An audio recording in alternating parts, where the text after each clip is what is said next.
jednu barvu dodržet jako zakázku je nesmysl. Jo. Protože ty barvy se vlastně prolíná.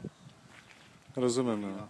Ale v téhle bedně ta je velká, ty jsou 4 tuny, aby nedošlo k omylu, jo? 4 tuny. Ano, ty jsou 4 tuny. Tam těch menších, co jsou, tady je to i napsaný velká. Vidím. Tady je to napsaný velká. Tak tady to tu počítám za 4 tuny a tady mám ty 2,4 tuny, jo? Takže tady 9 tun, takže můžete přijet. Naložím vám 9 tun. No, my bychom určitě jakoby to zásobovali nějakým způsobem postupně. No tak to je jasný, že by se to dělalo, třeba týdně Tatra by se mohla dělat nebo tak, kdyby to bylo nejlepší, protože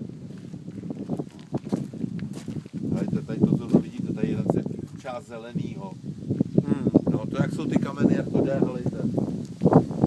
Zelený, růžový, všechno jako v jedné barvě v žádném případě ne.